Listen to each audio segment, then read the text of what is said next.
Talana gaan by jou begin. Elias het binnekort 'n baie spesiale geleentheid wat julle aanbied, maar voordat ons nou daaroor gesels, vertel ons net eers in kort, wat is Elias en waarvoor staan julle?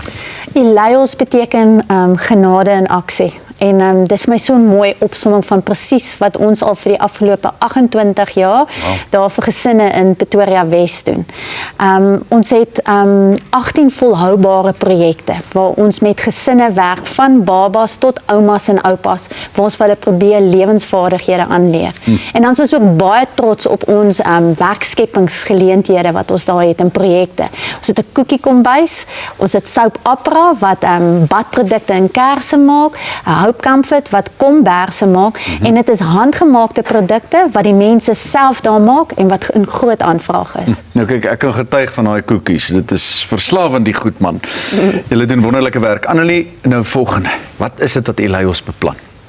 Elias hou op Saterdag die 14de Februarie 'n Valentynsbal en fondsinsameling om mense in staat te stel, die gemeenskap in staat te stel om hulle liefde vir mekaar te wys en om dat dit verder uitreik na ander mense toe. En wat is dan nou lekkerder om op Valentynsdag saam met jou Valentynsmaat 'n 5-ster ete te geniet by een van die tophotelle in Suid-Afrika en die geleentheid het om langarm te dans. Ja, en ek hoor julle het so 'n fantastiese MC ook vir die aand. Ja, jy sien, en Beyers Kloof, Beyers Treater gaan self van sy eksklusiewe wyne kom opveil. En dan is jy, Leon, natuurlik ons seremoniemeester. Weet julle dit? Jy sien, dis genoeg rede om te kom.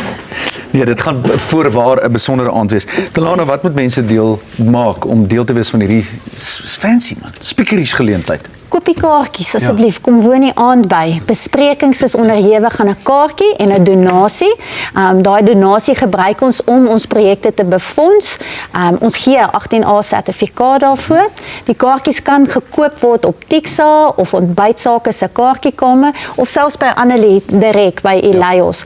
En ons moedig besighede en individue aan om sommer 'n tafel van 10, jy weet, vir 10 te koop sodat jy jou vriende en jou vennote kan uitnooi of meer. Ja, dan kan jy jou vriende en vennote uitnooi. Ons kan 'n jolige aand saam hê en onthou 14 Februarie is oor minder as 3 weke. Absoluut. So gaan koop die kaartjies asseblief. En ek kan persoonlik getuig, Elias doen wonderlike werk in die weste van Pretoria en dit kring weier uit. Baie dankie dat julle 'n draai kom maak het. Mense gaan nou wees die 14de Februarie, so gaan besoek Tixa.co.za of ons kaartjieskamer. Baie dankie dames dat julle vanoggend 'n draai kom maak het. Dankie man. Leon.